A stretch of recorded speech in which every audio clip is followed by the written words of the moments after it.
아버지께서는 영과 진리로 예배하는 자들을 찾으시느니라. 아멘.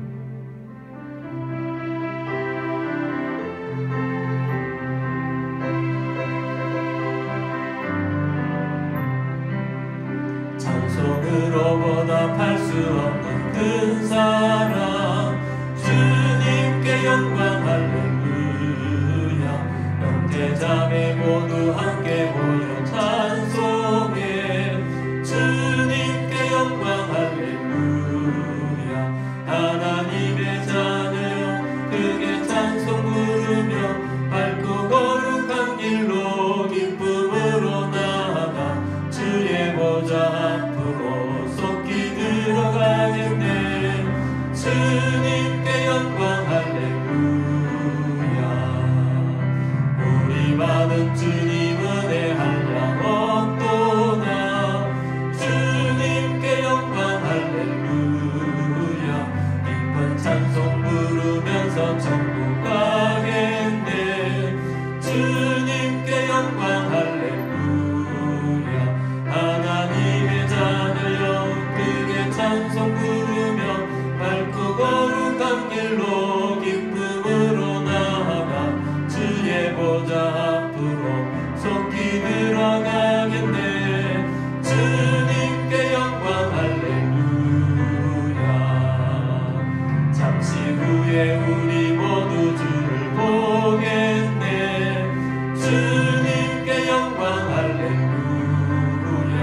영광스런 보좌 위에 거룩하신 주, 주님께 영광 할렐루야.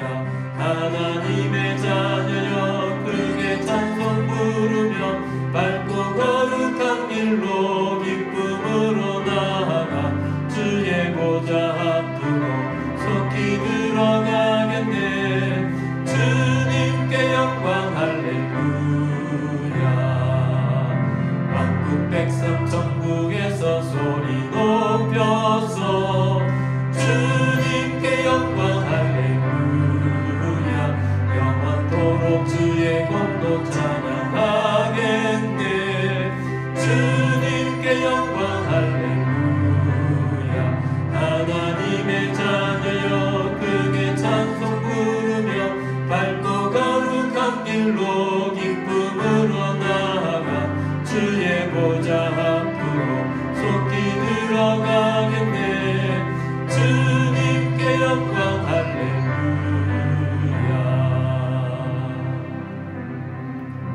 사도신경으로 우리의 신앙을 고백하겠습니다.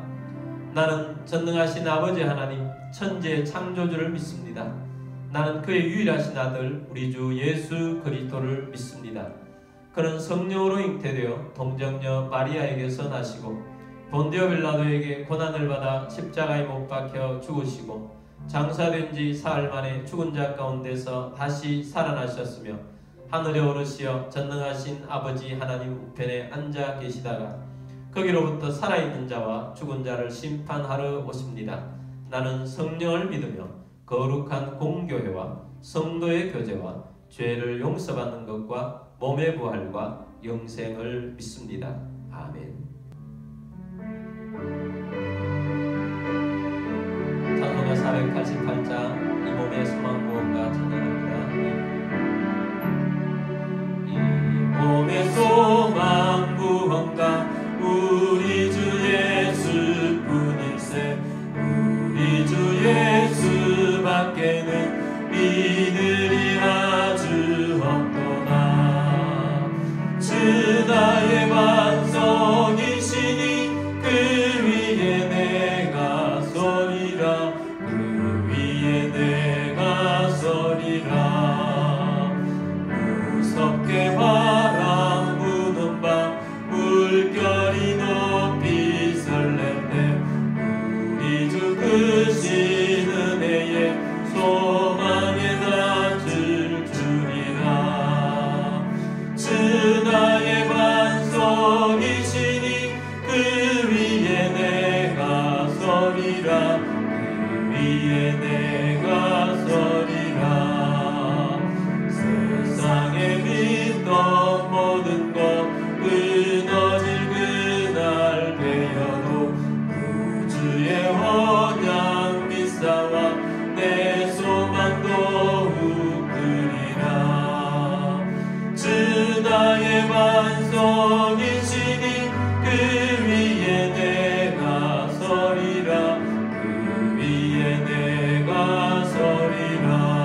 우리 함께 기도드리겠습니다. 오늘도 예배에 합당한 그리스도인이 되기를 원합니다. 십자가의 보혈 앞으로 나아가며 지은 죄를 용서받고 또 부활의 권능을 힘입고 성령 충만하게 되기를 원합니다. 오늘도 말씀의 은혜를 주시고 하나님의 나라 이루어갈 수 있도록 우리에게 하나님의 권능을 주시도록 위해서 기도하기를 원합니다. 코로나 사태가 빨리 종식되고 이 나라 가운데 예배가 회복되게 하시며 또 교회를 통하여서 하나님의 나라의 부흥이 일어나게 하시고 또 이 나라의 잘못된 법들이 통과되지 않도록 위해서도 기도하시며 선교가 되어질 수 있도록 위해서도 기도하겠습니다. 우리 함께 기도드리겠습니다.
사랑과 은혜가 충만하신 전능하신 하나님 아버지, 오늘도 주님 앞에 나와 영과 진리로 예배드리기를 원합니다. 십자가의 보혈 앞으로 나아갑니다. 지은 죄를 깨끗하게 용서하신 줄 믿고 또한 부활의 권능을 힘입기를 원하며 성령에 충만하기를 원하며 오늘도 말씀으로 힘을 얻게 하여 주옵시고 막힌 것들이 열려지고 우리의 삶 가운데 돌파가 일어나게 하여 주옵소서.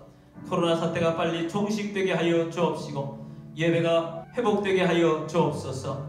아버지 하나님, 이 나라에 잘못된 사상을 가진 자들이 사상을 버리게 하시고 잘못된 법들이 통과되지 않게 하여 주옵시고 이 나라의 정치 지도자들이 요셉과 같은 다윗과 같은 인물들이 배출되게 하여 주옵시고 하나님을 기쁘시게 하는 이 나라 되게 하여 주옵소서.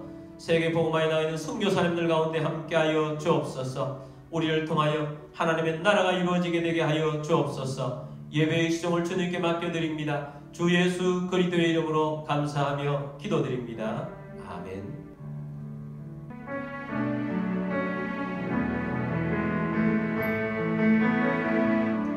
주님 내가 여기 있사오니 나를 보내소서. 나의 맘 나의 몸 주께 드리오니 주 받으옵소서.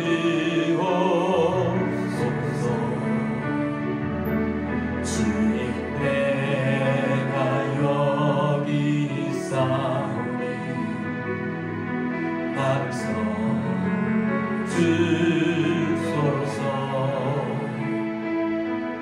가진 것 모두 다 주께 드리오니 주 받으옵소서.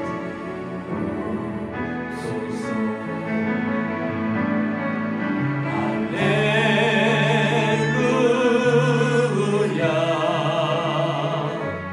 할렐루야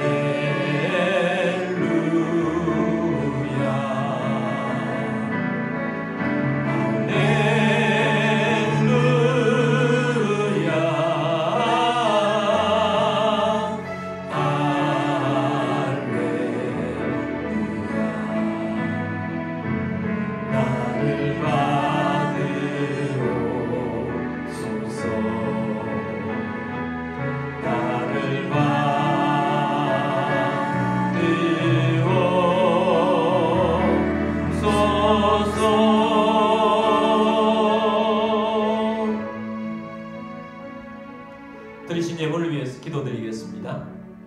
모든 만물의 주인 되신 전능하신 하나님 아버지, 이 시간 주님 앞에 나와 영과 진리로 예배드리며 감사하는 마음으로 여러가지 제목으로 주님 앞에 나와 예물을 올려드립니다. 우리의 삶 가운데 오병이의 기적이 일어나게 하시며 흉년의 때에 이삭에게 주셨던 100배의 복이 임하게 하옵소서. 주님 앞에 오늘도 예물을 드리며 하나님의 주권을 인정하며 나아갑니다. 가정의 어려움이 떠나가게 하여 주옵시고 건강을 주시고 재정의 번성을 주시며 생각지 못했던 것으로부터 소득이 있게 하시며 주님의 사역을 위하여 재물의 대이동이 일어나게 하옵소서. 이 예물이 쓰여지는 곳곳마다 하나님의 나라가 확장되고 열매가 넘치게 하옵소서. 모든 만물의 주인 되신 주님 앞에 감사드리며 주 예수 그리스도의 이름으로 감사하며 축복하며 기도드립니다. 아멘. 오늘 주신 하나님 말씀은 창세기 47장 10절에서 12절까지 말씀입니다. 야곱이 바로에게 축복하고 그 앞에서 나오니라. 요셉이 바로의 명령대로 그의 아버지와 그의 형들에게 거주할 곳을 주되 애굽의 좋은 땅 람셋을 그들에게 주어 소유로 삼게 하고 또 그의 아버지와 그의 형들과 그의 아버지의 온 집에 그 식구를 따라 먹을 것을 주어 봉양하였더라. 아멘. 우리 말씀을 듣기 전에 우리 함께 기도문으로 기도하고 말씀 듣도록 하겠습니다. 이 시간 내 마음을 열고 하나님의 말씀을 듣습니다. 하나님의 말씀은 나를 비추는 거울입니다. 하나님의 말씀은 나를 인도하는 등불입니다. 하나님의 말씀은 최고의 사명을 알려줍니다. 나는 말씀으로 새롭게 될 것입니다. 나는 말씀에 순종하여 하나님을 기쁘시게 할 것입니다. 나는 말씀으로 축복의 열매를 맺게 될 것입니다. 예수님의 이름으로 기도드립니다. 아멘. 오늘도 해외에서 선교지에서 또 여러가지 형편상 온라인으로 예배드리는 모든 주의 백성들을 주님의 이름으로 축복합니다. 야곱이 애굽에 와서 바로를 만났습니다. 그리고 바로에게 자신의 인생을 이렇게 고백하고 있습니다. 창세기 47장 9절 말씀입니다. 야곱이 바로에게 아뢰되 내 나그네의 길의 세월이 130년이니이다. 내 나이가 얼마 못되니 우리 조상의 나그네의 길에 연조에 미치지 못하나 험악한 세월을 보내었나이다 하고. 자, 여기 보면 야곱이 바로에게 130년의 세월을 살았는데 그 세월이 나그네의 길이라는 표현을 하고 있으며 나그네의 길이 험악한 세월이라고 표현을 하고 있습니다. 야곱의 표현처럼 야곱은 나그네의 삶을 살았습니다. 그리고 모든 인생이 이 땅에 사는 삶은 나그네의 삶입니다. 우리가 기억해야 할 것은 이 땅이 본향이 아니라는 사실입니다. 이곳에 우리는 온 삶은 나그네의 삶을 사는 것입니다. 그래서 우리는 이곳이 영원한 본향이 아니라는 것입니다. 야곱은 이 세상만 나그네의 삶을 산 것이 아니라 야곱의 나이 130세 때 또다시 육신적으로도 지역적으로도 나그네의 삶이 시작되었습니다. 애굽에 온 것입니다. 우리가 꼭 알아야 될 사실이 있습니다. 비록 야곱 가족이 하나님 백성들이 애굽에 와서 살게 되었지만 역사의 주인은 애굽 사람들이 아니라는 사실입니다. 역사의 주인공, 역사의 주역은 누구인가? 바로 하나님의 백성들이라는 사실입니다. 언약의 주역들인 것입니다. 오늘날 우리가 이 땅 가운데 살아가는 우리들도 마찬가지입니다. 우리는 이 세상 가운데 삽니다. 그런데 우리가 이 세상 가운데 살아가는데 이 세상 자체가 마치 화려한 애국과 같은 곳입니다. 세상은 권력을 가졌고 세상은 명예 가진 사람들이 많고 세상은 인기 있는 사람들도 많고 세상에 부를 가지고 있는 사람들도 많습니다. 그리고 세상을 여러 가지 지도력을 가지고 이끌어가는 사람들도 많습니다. 역사는 기록하기를 그들이 마치 주인공인처럼 기록해 봅니다. 그러나 우리가 꼭 알아야 될 사실은 역사의 주역들은 그들이 아니라는 사실입니다. 이 땅 자체가 나그네의 삶은 맞습니다. 그러나 하나님 말씀에 있는 하나님 말씀으로 이 세상을 이끌어 간다는 것을 우리는 꼭 기억해야 하고 이 말씀의 역사의 중심에 있다는 것입니다. 그래서 아무리 이스라엘 백성들이 야곱의 가족들이 애국으로 이주했다 할지라도 역사를 이끌어 가시는 하나님 앞에서의 주역들은 야곱 가족이라는 사실이에요. 마찬가지로 이 세상에 많은 사람들이 화려하게 살아가고 세상이 그렇게 이끌려가고 있어 보이지만 언약의 주인이 역사의 주역들이라는 사실을 알아야 합니다. 그렇다면 우리가 이 세상에 나그네로 삶을 살지만 역사를 이끌어가는 하나님의 사람들로서 우리는 역사의 주역입니다. 그러면 역사의 주역들인 우리가 어떻게 살아야 하는가 하는 것을 오늘 말씀을 통해서 배우기를 원합니다. 오늘 말씀 창세기 47장 말씀 안에서 저는 아주 인상적인 4개의 단어들을 보기를 원합니다. 그 첫 번째 단어가 축복이라는 단어입니다. 야곱은 축복의 사람으로 살았습니다. 야곱은 영적으로 엄청난 성장을 하는 사람으로 살았습니다. 야곱은 가면 갈수록 영적으로 영성이 좋아지는 사람이 되어 있습니다. 우리가 창세기 47장 말씀까지 왔습니다. 이제 창세기가 50장까지 가는데 얼마 남지 않았습니다. 근데 이 내용 자체가 거의 야곱의 축복으로 이루어져 있습니다. 축복하는 사람은 하나님의 복을 이 땅에 가져오는 사람들입니다. 우리가 축복함으로써 하늘의 하나님의 은혜의 복이 이 땅에 내려오는 것입니다. 그러므로 축복한다는 것은 굉장한 일입니다. 야곱이 애굽의 왕이었던 바로를 만났을 때 바로에게 해준 것이 무엇이냐? 만났을 때도 헤어질 때도 다 축복을 했다는 사실입니다. 창세기 47장 7절 말씀 봅니다. 요셉이 자기 아버지 야곱을 인도하여 바로 앞에 서게 하니 야곱이 바로에게 뭐하며? 축복하며. 만나자마자 야곱은 바로를 축복했습니다. 그리고 이 만남 후에 나올 때도 어떻게 했는가? 10절 말씀 보겠습니다. 야곱이 바로에게 축복하고 그 앞에서 나오니라. 들어가서 만날 때도 축복하고 나올 때도 축복했다는 것입니다. 야곱이 형 에서와 원수 사이처럼 되었던 그 원인이 배경에는 무엇이었습니까? 에서가 받을 아버지의 축복을 속여서 야곱이 받은 것 때문이었습니다. 권위자로부터 축복을 받는다는 것은 그만큼 매우 중요하다 하는 사실을 우리에게 알려줍니다. 권위자의 축복은 우리의 미래가 될 수 있습니다. 권위자의 축복은 하나님의 복이 그 사람에게 임하게 하는 것입니다. 가정에서는 부모님들이 권위가 있습니다. 여러분이 만약 아버지라면 아버지의 권위로 자녀들을 축복하기를 원합니다.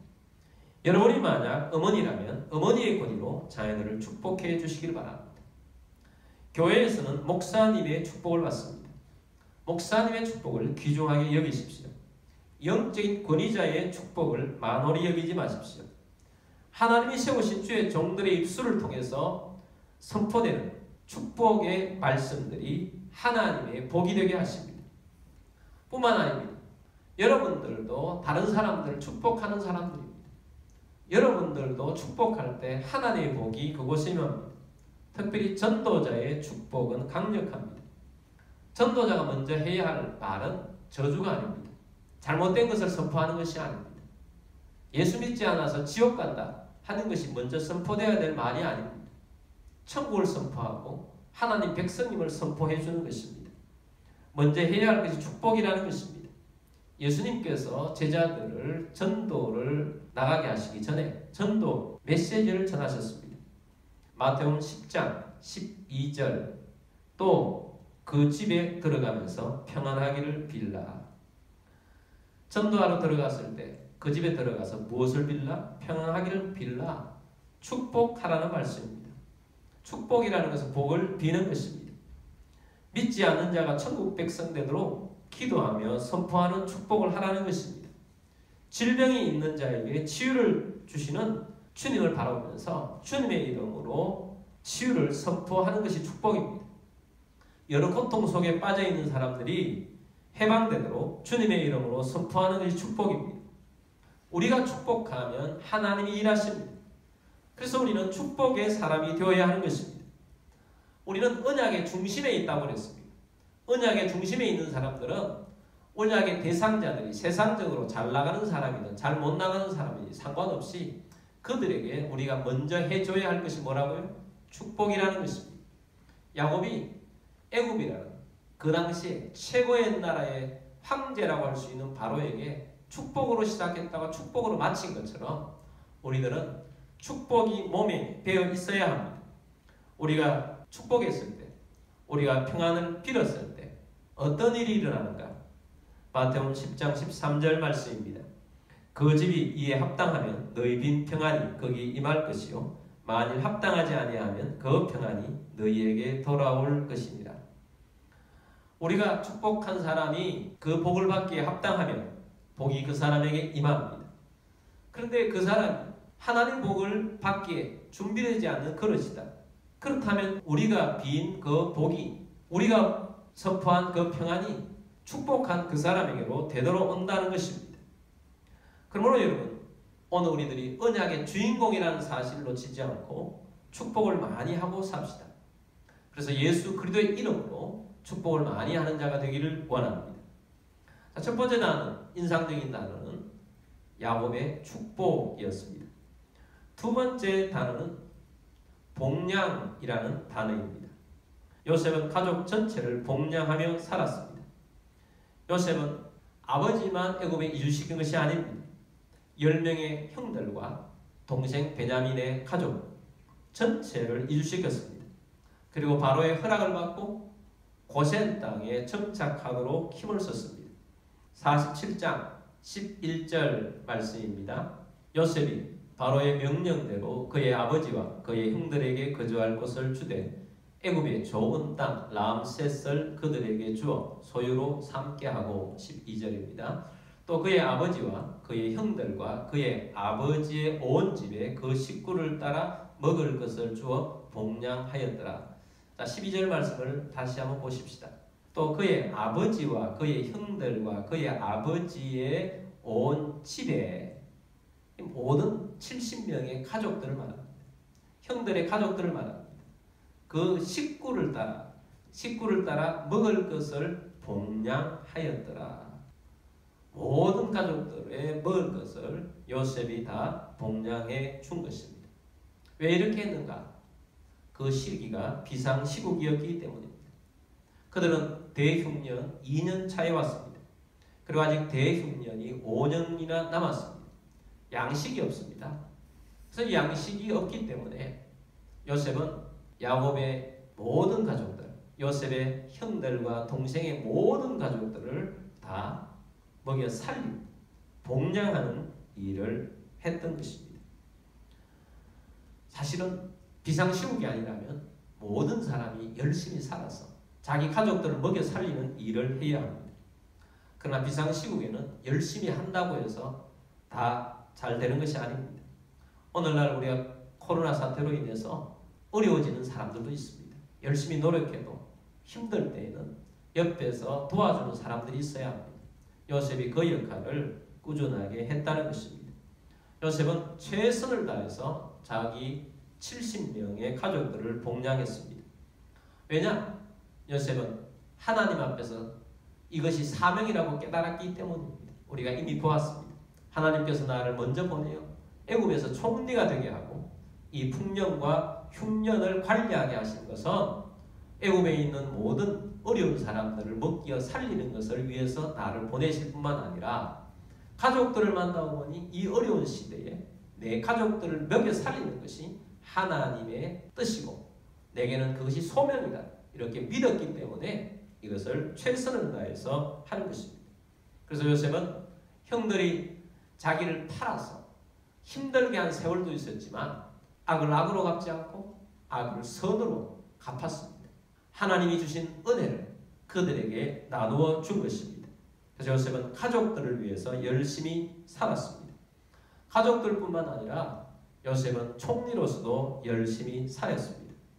하나님께 주신 소명을 가지고 총리로서 열심히 먹여 살리는 일을 한 것입니다. 그래서 요셉을 통해서 우리가 배우는 것은 뭐냐? 어려울 때 도와주는. 오늘 이 메시지의 중요한 단어로서는 복량이라는 두 번째 인상적인 단어를 보았습니다. 세 번째 인상적인 단어는 토지법입니다. 창세기 47장 26절입니다. 요셉이 애굽 토지법을 세우매 그 5분의 1이 바로에게 상납되나 제사장의 토지는 바로의 소유가 되지 아니하여 오늘날까지 이르니라. 요셉이 대흉년을 관리하고 마지막에는 토지법을 만들었습니다. 어떤 사람들은 요셉의 이 토지법을 오늘날의 시각으로 비판을 합니다. 그러나 고대 사회에서 일어난 이 일 속에서 요셉이 이렇게 토지법을 세우기까지는 애굽에 있는 사람들 또 주변에 있는 사람들을 먹여 살리기 위해서 세운 정말 지혜로운 토지법을 세워서 많은 사람들이 굶어 죽지 않도록 하는 그런 법을 만들었다는 것입니다. 토지법을 세우기까지 이런 과정을 거쳤습니다. 대흉년의 기근은 엄청났습니다.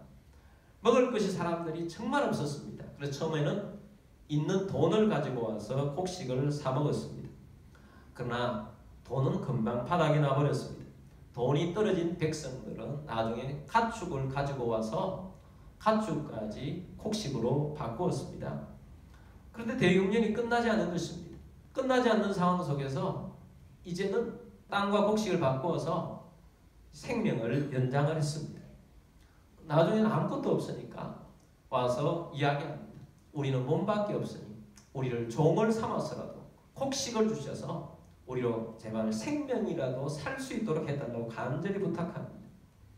자, 이런 과정을 통해서 애굽에 있는 대부분의 땅이 바로의 소유가 된 것입니다.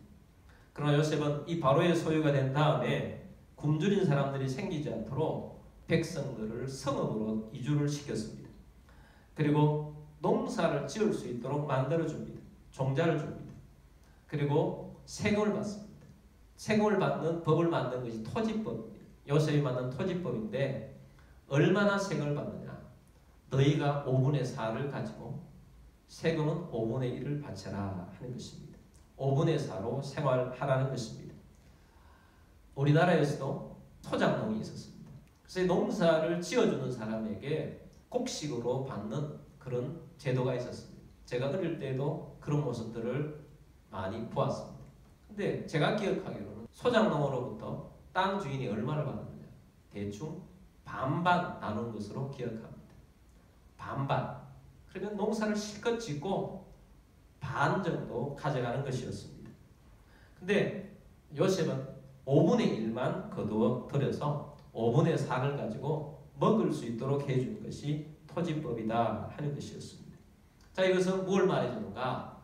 요셉이 다른 것과 다른 문제가 아니라 지금 먹고 사는 것이 문제인데 어떻게 하든지 백성들이 굶주리지 않고 먹을 것을 좀 넉넉하게 먹을 수 있도록 만들어주는 토지법을 만들어서 이렇게 사회가 돌아갈 수 있도록 하는 것이 요셉의 토지법 정책이었습니다. 그럼 오늘날 우리들도 이 세상 가운데 살아가고 있습니다. 우리는 나라 가운데 살아가고 있습니다. 이 나라가 또 우리가 살고 있는 이 사회가 아름답게 되어질 수 있도록 노력해야 합니다. 그런데 사회에서 참으로 중요한 것이 삶에 영향을 끼치는 것이 정치 영역입니다. 그래서 좋은 정치가 필요한 것입니다. 오늘날 전 세계의 정치 체계는 전체적으로 봐서 이슬람과 같은 종교국가 말고는 정치 체제는 두 가지가 있습니다. 하나는 우리가 살고 있는 자유민주주의 체제와 공산주의 체제가 되어 있습니다.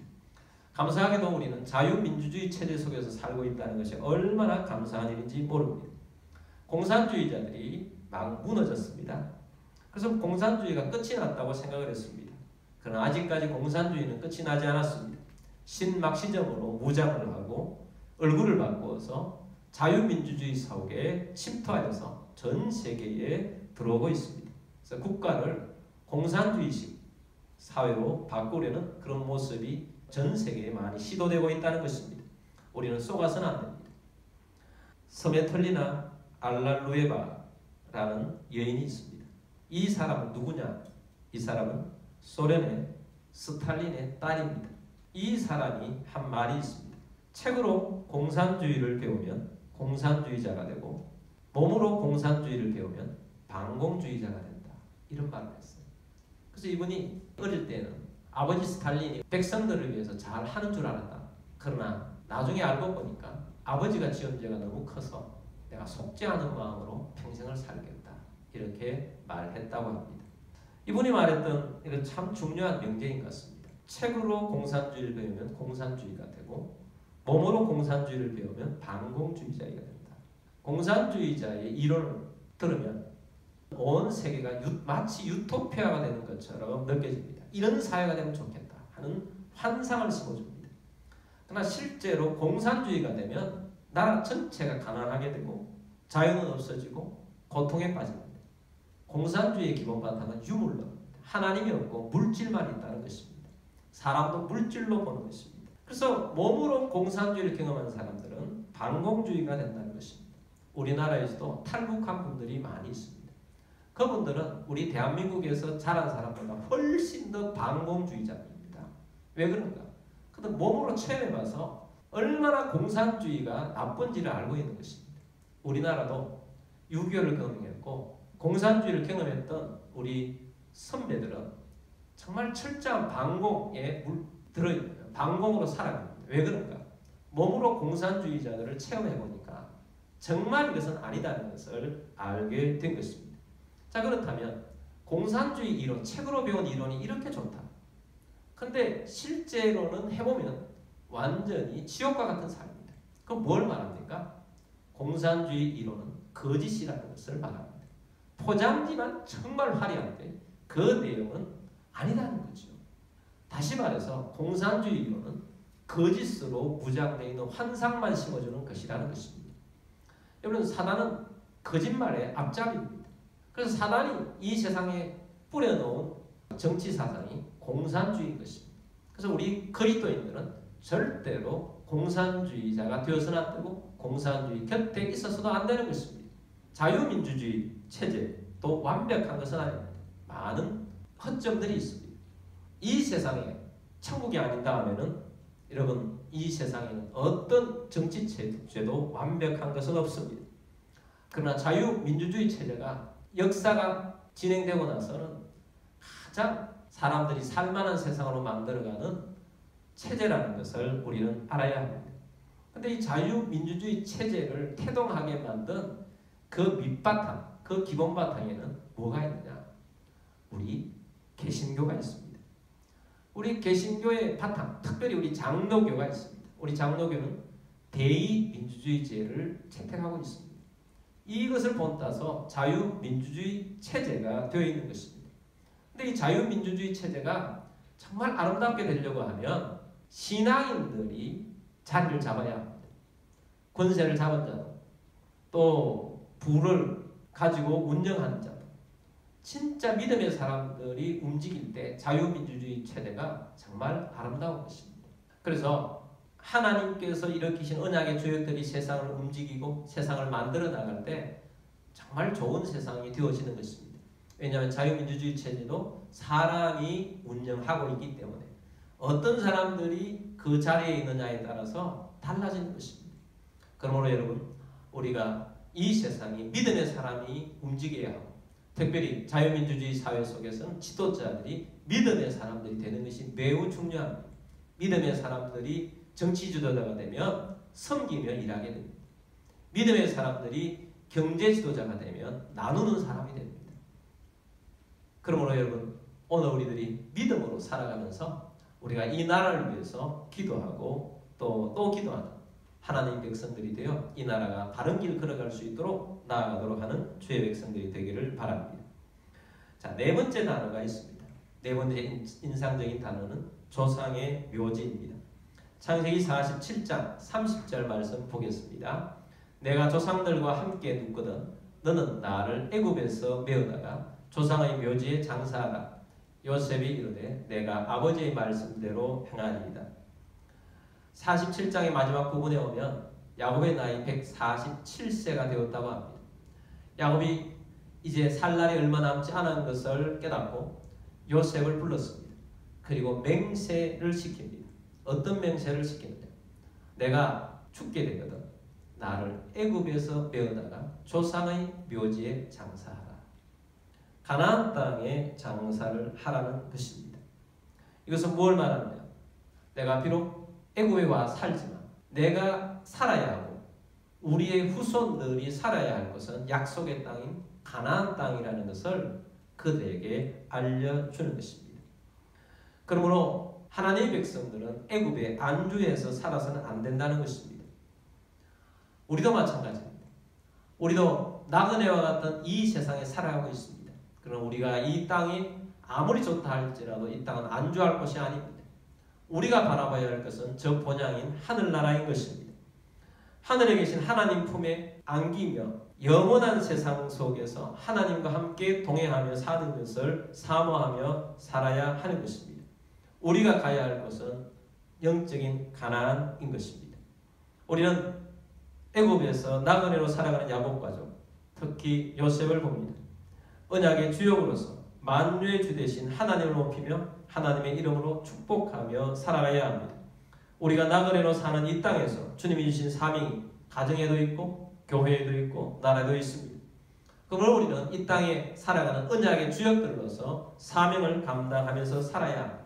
사명을 감당하며 산다는 것은 이렇게 살아야 되겠다라는 결심만 하고 우리는 세상에 살면서 주저주저하며 우리가 필요한 곳에 우리가 몸담지 아니하고 헌신하지 아니하고 구경꾼으로만 살아가는 것을 의미하는 것은 아닙니다. 우리는 최선을 다해서, 아니 성경에 나오는 위대한 인물처럼 우리의 생명을 다하여 우리는 이 일에 헌신해야 하는 것입니다. 중국 영화 중에 버스 44라는 영화가 있습니다. 10분 정도 되는 영화입니다. 실화를 바탕으로 해서 만든 영화입니다. 중국에 44번 버스를 운영하고 있는 여성 운전자가 있었습니다. 근데 하루는 버스에 승객들을 가득 태우고 시골길을 달려가고 있습니다. 근데 한적한 시골에서 양아치 2명이 버스를 세웠습니다. 그리고 버스에 탔습니다. 그리고 칼을 들이밀면서 승객들에게 돈을 다 빼앗습니다. 그리고 돈을 다 빼앗은 다음에는 여사 운전자를 멱살을 잡아서 끌어내립니다. 그리고 때립니다. 피투성이가 때리도록 때리고 강간을 합니다. 사람들이 버스에서 구경을 합니다. 한 남자가 막아야 되겠다 생각을 하고 우리 나가서 도웁시다 합니다. 그런데 아무도 도우지 않습니다. 그 남자가 일어서서 나갔습니다. 근데 나머지 양아치 1명에게 싸움 잘하는 싸움꾼들에게 보통 남자가 싸움이 되겠습니까? 두들겨 맞다가 칼에 맞았습니다. 쓰러졌습니다. 버스에 있는 사람들이 모두 구경만 합니다. 그리고 운전 여성이 다시 일어나서 버스로 오게 됩니다. 피투성이로 된 얼굴을 가지고 아주 비통해하고 있습니다. 그때 칼을 맞고 쓰러져 있던 도우려였던 그 남자도 일어나서 버스에 탑니다. 그런데 버스를 탈 때 그 여성 운전사가 이렇게 이야기합니다. 내리라고 고함을 칩니다. 그 남자가 이렇게 합니다. 나는 그래도 당신을 도우려고 했는데 왜 내가 내려야 합니까? 그러나 내리라고 소리를 칩니다. 그래서 할 수 없이 그 남자는 버스에서 내렸습니다. 문을 닫고 버스는 출발합니다. 그리고 홀로 남아있던 그 남자가 어떤 자가용 도움을 받아서 타고 가게 됩니다. 한참 가다가 보니까 경찰차들이 웅성웅성 대고 있는 것입니다. 버스가 연못에 추락했다는 것입니다.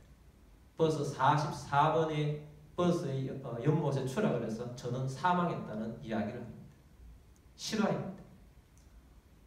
그 여성 버스 운전사가 구경꾼으로 되어 있는 버스의 승객들은 모두 다 안고 죽어버린 것입니다. 그러나 자기를 도우려고 했던, 비록 실패했지만 자기를 도우려고 했던 한 사람만 살리고 다른 사람은 다 죽였습니다. 자, 이 내용은 많은 충격을 주었습니다. 여러분, 오늘 우리가 도움이 필요한 것, 우리의 사명이 필요한 것에 우리가 잘 할 수 있거나 잘 못하거나 우리는 어떻게 살아야 하는가? 우리가 할 수 있는 일은 다 해야 합니다. 그래서 다 하고 최선을 다해야 합니다. 구경꾼으로 살아가지 맙시다. 버스에 있는 사람들은 다 구경꾼으로 있다가 죽고 말았습니다. 여러분, 우리는 구경꾼으로 사는 것이 아니고 현장에서 뛰는 사람으로 살아야 합니다. 그러므로 우리는 어떻게 살아야 하는가? 하나님 앞에서 우리가 최선을 다해서 축복하고 또 복양하고 또 우리가 사회를 변혁시키고 또 우리가 하나님의 나라를 위해서 저 영원한 나라의 소망을 두고 믿음으로 살아가는 우리 모두가 되기를 주의 이름으로 축복합니다. 우리 함께 기도드리겠습니다. 오늘 말씀 들었습니다. 주님, 우리가 구경꾼으로 사는 것이 아니라 하나님의 나라를 위해서 살기를 원합니다. 주님, 축복하며 또 소명을 다하며 하나님의 뜻을 이루는 주의 백성 되기를 원합니다. 주님, 우리를 사용하여 주옵소서. 우리가 행동하는 그리스도인이 되기를 원합니다. 우리 함께 기도하며 나가겠습니다. 다 같이 기도드리겠습니다.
살아계신 역사하신 주님, 오늘도 우리가 주의 말씀 듣게 하심을 감사합니다.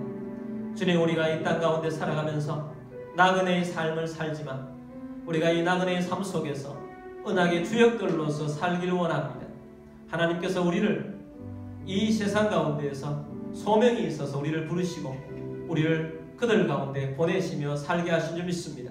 아버지 하나님, 우리가 축복하며 살기를 원합니다. 우리는 또한 최선을 다해서 섬기며 살기를 원합니다. 우리는 또한 사회를 변혁시키며 살기를 원합니다. 우리는 또한 이 땅이 다가 아니라 영원한 전 천국을 바라오며 우리의 본향을 바라오며 살기를 원합니다. 주님, 우리가 주님 앞에 섰을 때 잘했다 칭찬받으며 사는 그리스도인이 되게 하여 주옵소서. 이 자리에 예배하는 주의 백성들 가운데 구경꾼이 하나도 없게 하여 주옵소서. 믿음으로 승리하는 삶 되기를 원합니다. 주님을 기쁘시게 하는 우리 모두가 되게 하여 주옵소서. 여러분 가운데 몸이 아픈 분들은 믿음으로 그 자리에 손 얹으십시오. 주님, 치유를 믿고 믿음으로 손 얹었습니다. 치유하여 주신 줄 믿습니다. 주 예수 그리스도의 이름으로 명령하노니 모든 질병과 아픔과 통증 떠나갈지어다. 치유될지어다. 강건하게 될지어다. 주 예수 그리스도의 이름으로 감사하며 기도드립니다. 아멘. 나 주님의 기쁨 되기 원하네. 찬양하겠습니다.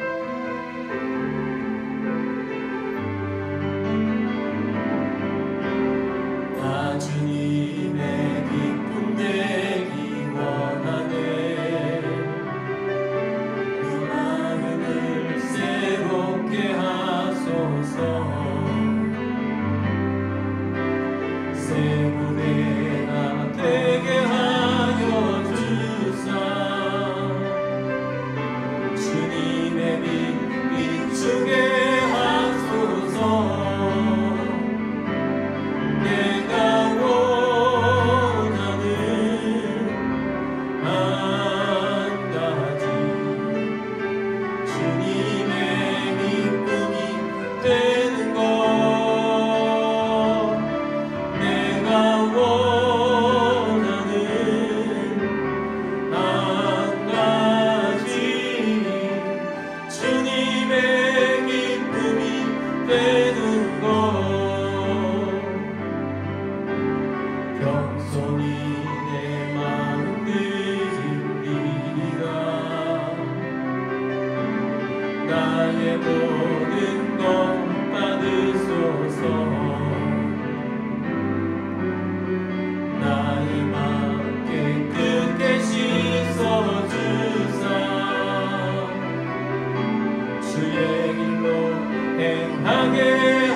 지금 우리의 왕이신 주 예수 그리스도의 은혜와 하나님 아버지의 무한 극진하신 사랑하심과 성령과 동일의 충만 위로 인도하심이 오늘 주의 말씀을 듣고 언약의 주역들로서 주님의 기쁨이 되기를 원하는 사랑 모든 주의 백성들 위에와 가족들 위에와 교회 위에 지부터 영원까지 함께 있을지어다.